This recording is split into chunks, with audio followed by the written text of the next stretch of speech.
क्या ये अजीब नहीं लगता कि महाभारत का सबसे महान योद्धा अर्जुन युद्ध के मैदान में खड़ा होकर अचानक अपने ही कर्तव्य को लेकर भ्रमित हो गया।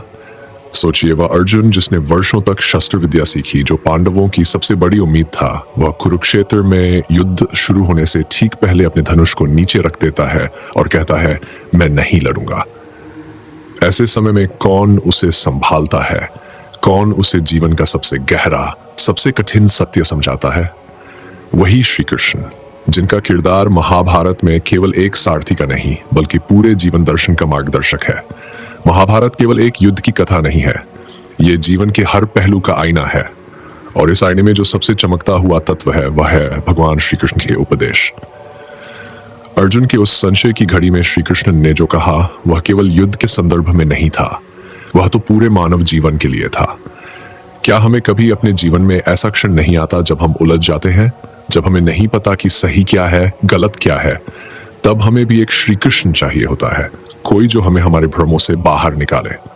कुरुक्षेत्र में अर्जुन ने देखा कि सामने उसके अपने भाई, गुरु, मामा, दादा, रिश्तेदार खड़े थे। उसे लगा, मैं इन्हें कैसे मार सकता हूं? यह केवल उसका व्यक्तिगत संघर्ष नहीं था, यह हर इंसान का संघर्ष था। तब श्री कृष्ण ने जो सबसे पहला महत्वपूर्ण उपदेश दिया वह यह था कि आत्मा अजर अमर है, शरीर वर्तमान नहीं। जो मर ही नहीं सकता उसके लिए दुख क्यों?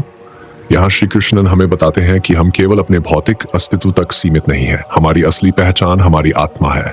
कितनी बार हम अपने जीवन में केवल शरीर के सुख दुख, हार जीत, लाभ हानि में उलझकर अपनी आत्मा की आवाज को अनसुना कर देते हैं।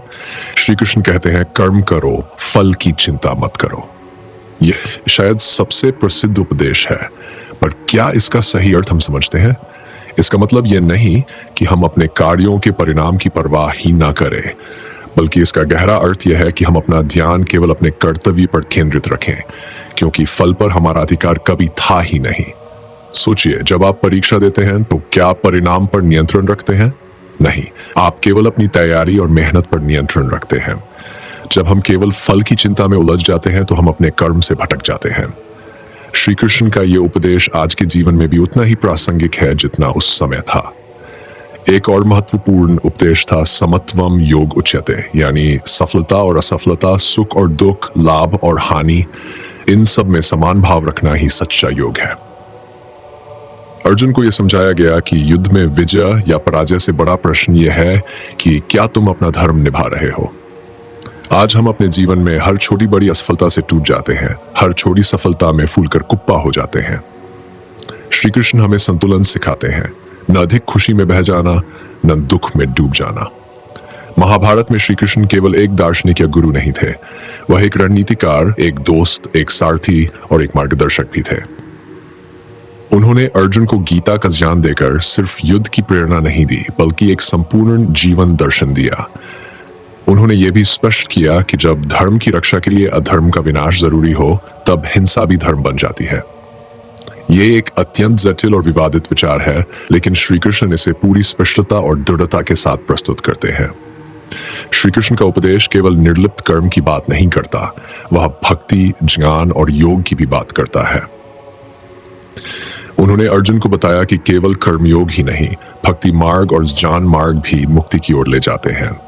भक्ति में समर्पण है, ज्ञान में विवेक है और कर्म में कार्य का परिशुद्धता। यह समग्र दृष्टिकोण ही गीता को विश्व भर में अद्वितीय बनाता है। श्री कृष्ण ने अर्जुन को बताया कि हर व्यक्ति अपनी प्रकृति, अपनी स्वभावगत योग्यता के अनुसार ही अपना धर्म निभा सकता है। दूसरे के धर्म का अनुसरण करना, भले ही वह दिखने में कितना ही श्रेष्ठ क्यों न लगे, अपने धर्म को छोड़ने से बड़ा अधर्म है। ये बात हमें आज के जीवन में भी दिशा देती है, जब हम दूसरों से तुलना में उलझकर अपनी राह से भटक जाते हैं। एक और गहरा उपदेश जो श्री कृष्ण ने दिया वह था कि अहंकार को त्यागो। अर्जुन बार बार सोच रहा था, मैं युद्ध कैसे करूं, मैं इनको कैसे मारूं। श्री कृष्ण ने उसे बताया, तू निमित्त मात्र है।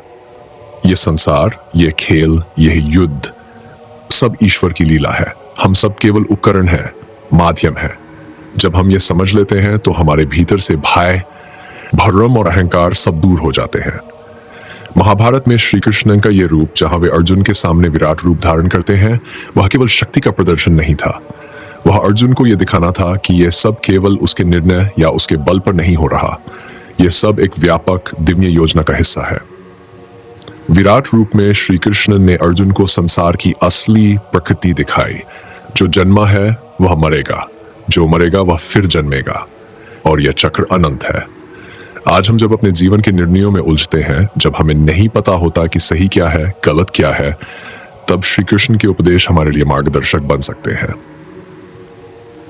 चाहे नौकरी में असफलता हो, रिश्तों में संकट हो, स्वास्थ्य में गिरावट हो, जब हम केवल अपने कर्तव्य पर ध्यान केंद्रित करते हैं, फल की चिंता छोड़ देते हैं, तब हम सच्चे अर्थों में शांति पा सकते हैं। श्री कृष्ण का एक और गहरा संदेश था, हरि सर्वत्र है।